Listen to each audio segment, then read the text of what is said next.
Hey, it's Chris here again, and I've got a story for you.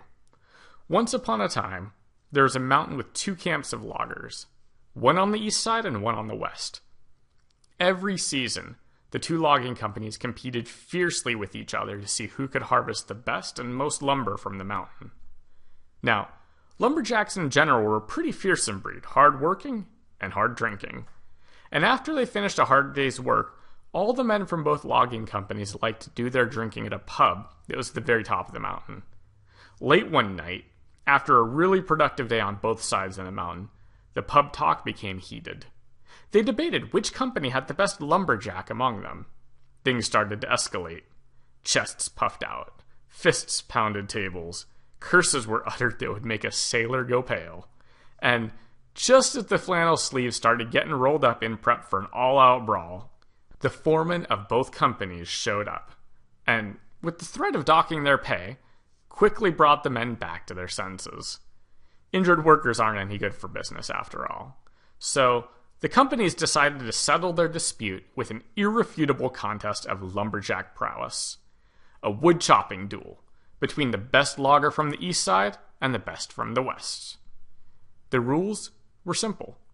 Each company would select their best lumberjack, just one.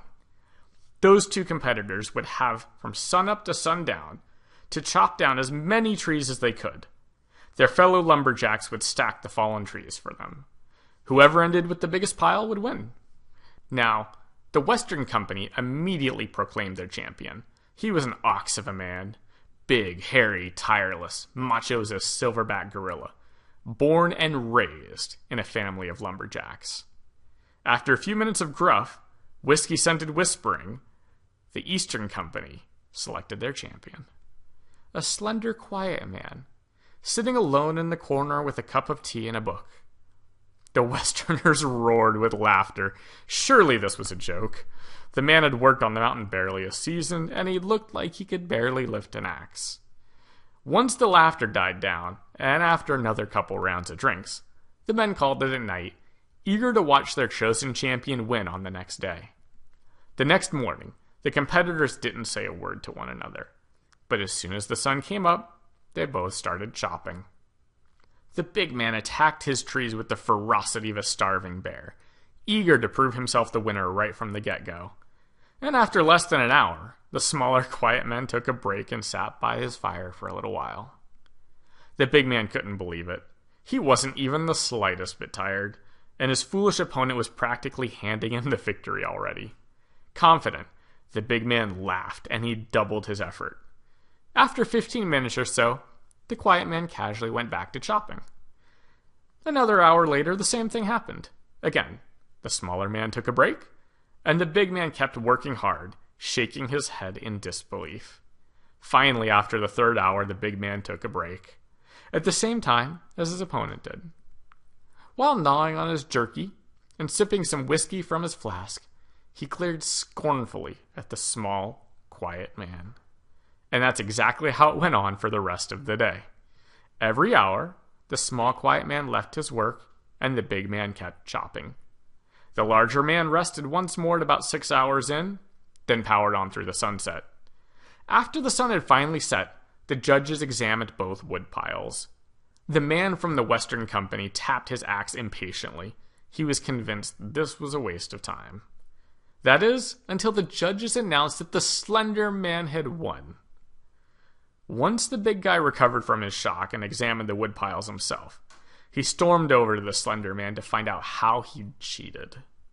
How could you possibly have won when you stopped every hour, he demanded. The small, quiet man pointed to the big guy's axe, dull and tarnished after 9 hours of continuous labor. Then he gently lifted his own axe, which was still razor-sharp, gleaming in the firelight, and he said calmly, "I stopped when my axe needed sharpening." The end. Now, this story contains an important lesson that can be applied to just about any area of your life. Success does not depend on the amount of effort that we put forth. What matters is how we focus our effort. It's the quality of our effort that matters. Perhaps you know what it's like. feeling like you're spinning your wheels without ever really making progress towards your big goals, the things that matter to you in life. Sacrificing hour after hour to activities that drain your energy without really getting the results that you want. It's pretty easy to get stuck in the hamster wheel and become overwhelmed by the endless options and directions on how to do it right, whatever it happens to be. I personally struggled with this challenge most of my adult life, and after many years of trial and error, study, coaching, and an all-consuming passion for self-improvement, I discovered a simple set of rules to live my life by. Simple, yet powerful guidelines that help me truly get the deepest emotional connection out of relationships, have more physical energy, experience deeper spiritual fulfillment, and even make more money with less effort. Remember the small lumberjack? These 24.5 rules are so easy to follow, yet so impactful for my own happiness and life experience, that I knew others needed access to them.